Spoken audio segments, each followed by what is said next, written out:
क्या जंतर मंतर पर प्रदर्शन कर रहे छात्रों के खिलाफ सिक्योरिटी फोर्सेज ने इलेक्ट्रिक शॉक डिवाइसेस का इस्तेमाल किया था?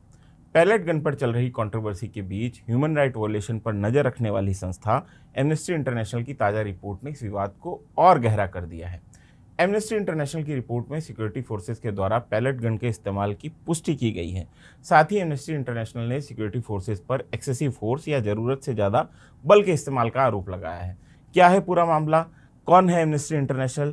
उसकी रिपोर्ट में और क्या कहा गया है, सब समझेंगे आज की इस वीडियो में। नमस्ते, मेरा नाम है विनय सुल्तान और आप लोग देख रहे हैं न्यूज़ पिंच। तो कहानी की शुरुआत कर लेते हैं एमनेस्टी इंटरनेशनल की ताज़ा रिपोर्ट से। ताज़ा रिपोर्ट में उन्होंने क्या फाइंडिंग की है? सबसे पहले उन्होंने बताया कि उनकी फाइंडिंग का तरीका क्या है। तो उन्होंने ये कहा कि टोटल 19 वीडियो एविडेंस उनके पास में है, जिसको उन्होंने एविडेंस लैब से चेक करवाया और उसके बाद में उन्होंने ये पाया कि ये 19 वीडियो वेरीफाइड हैं, इनमें एआई का इस्तेमाल नहीं हुआ है, इनका लोकेशन टैग ठीक है और ये उस घटना की, उस जगह की भी तस्दीक करते हैं कि जिस जगह पे घटना क्लेम की जा रही है उसी जगह पे ये वीडियोस बनाए गए हैं।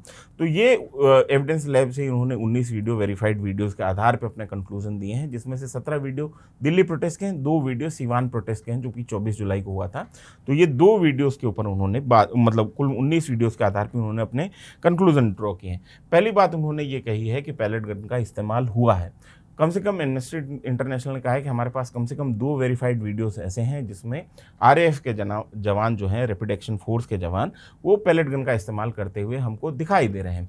साथ ही साथ उन्होंने ये कहा है कि जो जीडी एंट्री थी दिल्ली पुलिस की, उसमें द हिंदू की रिपोर्ट थी अगले ही दिन की, जीडी एंट्री जो दिल्ली पुलिस की थी उसमें ये दर्ज था कि 2 पैलेट जो कार्टेज हैं उनका इस्तेमाल दिल्ली पुलिस के जवानों की तरफ से किया गया था और ये जो पैलेट्स थी ये प्लास्टिक पैलेट्स थी, जबकि आरएएफ की तरफ से जो 7 पैलेट्स का जो कार्टेज का जो इस्तेमाल किया गया था उसमें मेटल पैलेट्स थी। और ये 7 जो कार्टेज की जो बात है वो आई थी साकेत गोखले, एक टीएमसी के प्रवक्ता हैं, नेता हैं, उनकी तरफ से आरटीआई लगा के पूछा गया था, जिसमें सीआरपीएफ ने ये बताया उनको कि 7 हमारी तरफ से दागे गए थे। तो कुल मिला के 9 जो है पैलेट गन के कार्टेज दागे गए थे उस समय भीड़ को नियंत्रित करने में। अच्छा, एमनेस्टी इंटरनेशनल ने साथ साथ ये कहा है कि ये जो पैलेट गन्स के जो कार्टेज हैं, ये दरअसल इनका इस्तेमाल जो है पंछियों के शिकार के लिए होता है, मतलब बर्ड्स को मारने के लिए होता है और ये जो है इनको किसी भी तरीके से सिविलियन में के खिलाफ इस्तेमाल नहीं किया जाना चाहिए।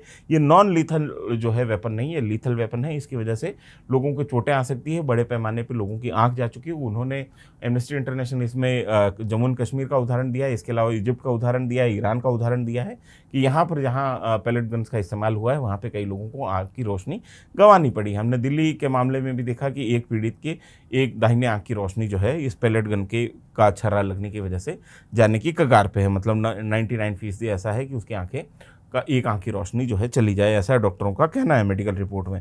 दूसरी बात उन्होंने ये कही है एमनेस्टी इंटरनेशनल रिपोर्ट में, जो कि शॉकिंग बात है, उन्होंने ये कहा है कि कम से कम एक वेरीफाइड वीडियो एमनेस्टी इंटरनेशनल को ऐसा मिला है जिसमें उन्होंने ये पाया है कि आरएएफ के जवानों की तरफ से इलेक्ट्रिक शॉक जो लाठीज़ हैं उनका इस्तेमाल किया जा रहा था। मतलब ऐसी लाठीज़ जिसके जरिए करंट आप लगा सकते हैं, उन लाठी का इस्तेमाल जो है प्रदर्शनकारियों को नियंत्रित करने में किया जा रहा था।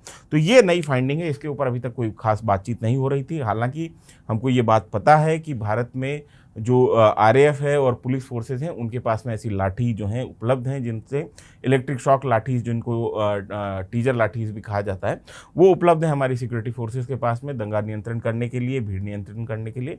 तो इनका इस्तेमाल ऐसा बात नहीं है कि बिल्कुल अचानक से हो गया कानूनी रूप से जो है, क्योंकि प्रोक्योरमेंट के सारे जो है दस्तावेज ऑनलाइन उपलब्ध हैं। गृह मंत्रालय की तरफ से ये भी बताया गया था बहुत पहले पीआईबी में कि हमारे जवान जो हैं वो ये इलेक्ट्रिक शॉक वाली जो लाठियाँ हैं या टीजर गन्स जो हैं इनके इस्तेमाल के लिए उनको ट्रेनिंग दी जा रही है। आरएएफ को खासतौर पर इस किस्म की ट्रेनिंग होती है कि वो भीड़ को किस तरीके से नियंत्रित करें।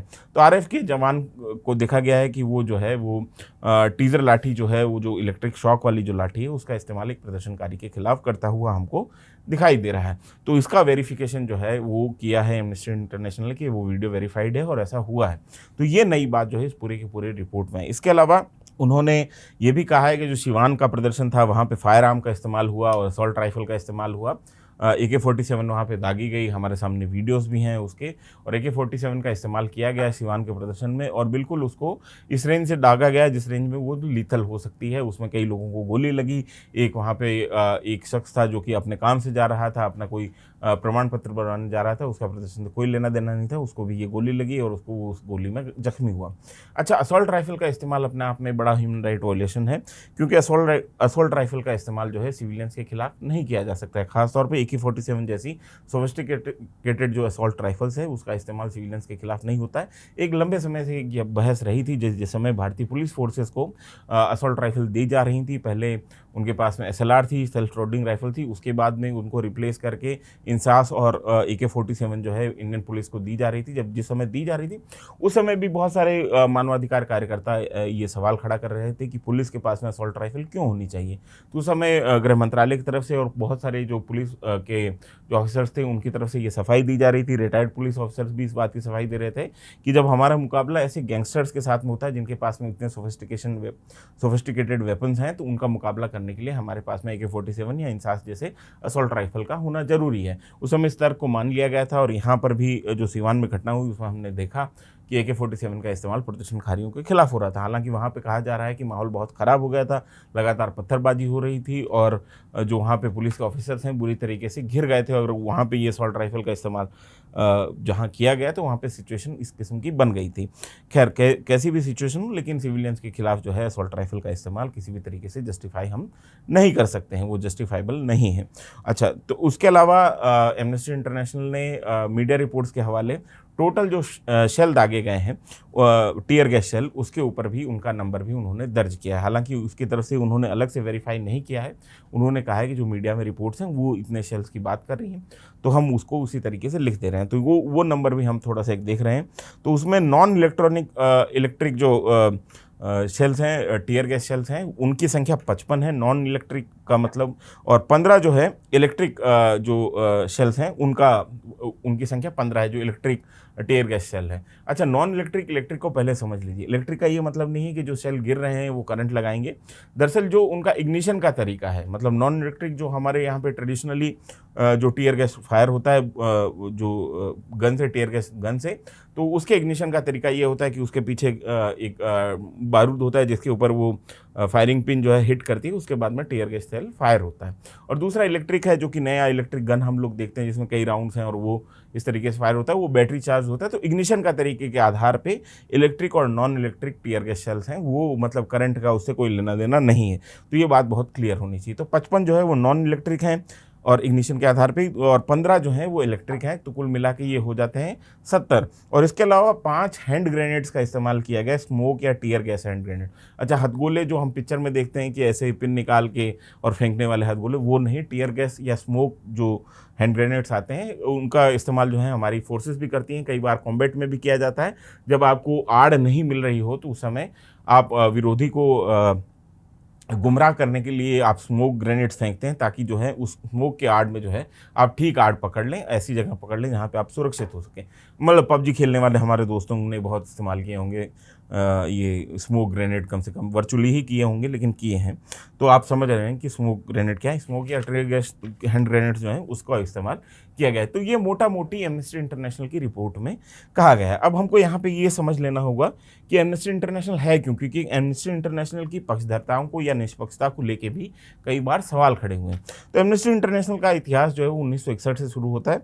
दरअसल ब्रिटेन में एक वकील थे जिनका नाम था पीटर बेनिसन, और पीटर बेनिसन ने एक दिन अखबार में ऐसे ही पढ़ रहे थे तो उनको पता लगा कि पुर्तगाल में 2 ऐसे छात्र हैं जिन्होंने फ्रीडम के नाम पे टोस्ट किया था। अब टोस्ट को मतलब कैसे समझाऊं, जैसे मतलब जो जाम खड़काते हैं ना, मतलब अंग्रेज हमने देखा अक्सर में वो कुछ एक भाषण देके, तो उन्होंने फ्रीडम के नाम पे जो है टोस्ट किया था और उसकी वजह से जो है उनको जेल में डाल दिया गया। ये बात जो है पीटर बेनिसन को जो है बड़ी अजीब लगी, पेशे से वकील थे, तो फिर उन्होंने जो है इसके खिलाफ कैंपेन करना शुरू किया कि उन दोनों बच्चों को छोड़ा जाए। तो वहाँ पे इंग्लैंड में एक बहुत रेपुटेड अखबार है जिसका नाम है दी ऑब्जर्वर पोस्ट, और उसमें एक आर्टिकल छपता है जिसमें लिखा जाता है, जिस आर्टिकल का शीर्षक होता है फॉरगॉटन प्रिजनर्स, मतलब ऐसे कैदी जिनको भुला दिया गया है। और यहाँ से ये कैंपेन शुरू होता है। कई सारे लोग जो हैं वो पुर्तगाल की सरकार को लेटर लिखते हैं और बोलते हैं इन दोनों छात्रों को छोड़ा जाए, और आखिरकार पुर्तगाल की सरकार जो है इन दोनों छात्रों को छोड़ देती है। और यहाँ से ये जो पूरा कैंपेन है ये बनता है एमनेस्टी इंटरनेशनल में। और एमनेस्टी इंटरनेशनल जो है बेसिकली कोई इस तरीके से आपको सड़कों पर प्रदर्शन करते दिखाई देने वाली संस्था नहीं है। ये एक ऐसा एनजीओ है जो कि बेसिकली जिनका काम जो है लेटर राइटिंग है, ये फैक्ट फाइंडिंग करते हैं, लेटर राइटिंग करते हैं। और जो जहाँ पे भी सरकारों में ऐसा इस तरीके का मानवाधिकार उल्लंघन होता है तो इनका ये मौक़िफ़ रहता है, इनका ये स्टैंड रहता है कि उसकी जांच होनी चाहिए, चाहे वो फोर्सेस के द्वारा किया जा रहा है, चाहे आर्म्ड ग्रुप्स के द्वारा किया जा रहा है, चाहे सरकार के द्वारा किया जा रहा है। और उसके खिलाफ वो लेटर वेटर लिखते हैं सरकार को। तो इस किस्म का एक्टिविज्म इनका रहता है। लेकिन इनकी रेपुटेशन जो है क्योंकि वेस्टर्न वर्ल्ड में खास तौर पे कि ये एक independent human right watch group है और इसकी रिपोर्ट जो है उसको काफ़ी क्रेडिबल माना जाता है। अच्छा, भारत में ये ग्रुप जो है 1998 से सक्रिय है लगातार।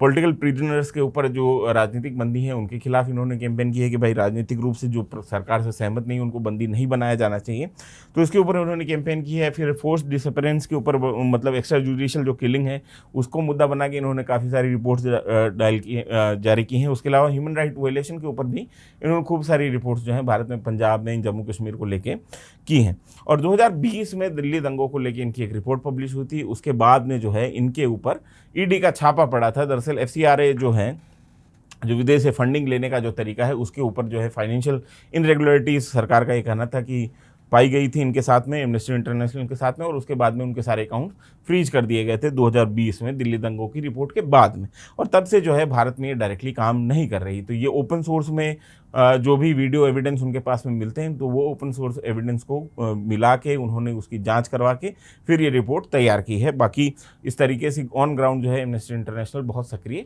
नहीं है भारत में। तो ये जो है इनकी बात हमको ये मतलब समझ लेनी चाहिए कि इनसे जुड़ा हुआ थोड़ा सा क्या इतिहास है, क्या विवाद है, इसको भी हमने आपको बताने की कोशिश की। साथ ही जो एविडेंस लैब का नाम आ रहा है, दरअसल एविडेंस लैब जो है इन्हीं की एमनेस्टी इंटरनेशनल की ही लैब है। ये कोई सरकारी जो फॉरेंसिक लैब है वो नहीं है। ये एक तरीके से कहा जाता है कि एमनेस्टी इंटरनेशनल की तरफ से स्थापित की गई एक इंडिपेंडेंट लैब है जो कि इस तरीके के जो एविडेंस आते हैं, चाहे वीडियो एविडेंस आते हैं, चाहे और किस्म के एविडेंस आते हैं, तो उनकी फॉरेंसिक जांच करती है वो कितने सही हैं, कितने गलत हैं, कहीं उनमें एआई का इस्तेमाल तो नहीं किया गया है, गलत लोकेशन या गलत कॉन्टेक्स्ट में तो घटना नहीं बताई जा रही है। तो ये एविडेंस लैब की कहानी है। तो ये कुल मिला के हमने ये समझा इस वीडियो में कि एमनेस्टी इंटरनेशनल क्या है, एमनेस्टी इंटरनेशनल अपनी रिपोर्ट में क्या कहा है। और जो नई बात इसमें हमको सबसे ज़्यादा पता लगी कि इलेक्ट्रिक शॉक डिवाइसेस का इस्तेमाल भी जंतर मंतर में प्रदर्शनकारियों के खिलाफ हुआ था। इस पूरी रिपोर्ट का लबोलुआब यही है। आपको ये वीडियो कैसा लगा हमें कमेंट बॉक्स में लिख के ज़रूर बताएं। आपकी इस मुद्दे पे क्या राय है कि क्या दिल्ली में जो प्रदर्शन हुए थे उसके ऊपर सिक्योरिटी फोर्सेस ने एक्सेसिव फोर्स का इस्तेमाल किया था, क्या ज़रूरत से ज़्यादा बल का इस्तेमाल किया था, या उस समय की ज़रूरत ऐसी थी जिस तरीके की भीड़ हो रही थी उसको कंट्रोल करने के लिए दिल्ली पुलिस का कदम जो है वो प्रोफेशनली ठीक आपको लगता है। तो इस मुद्दे पे भी आप अपनी राय हमको कमेंट बॉक्स में लिख के ज़रूर बताएं। मेरा नाम है विनय सुल्तान, कैमरे के पीछे है अनुराग। आपका ये वीडियो देखने के लिए शुक्रिया।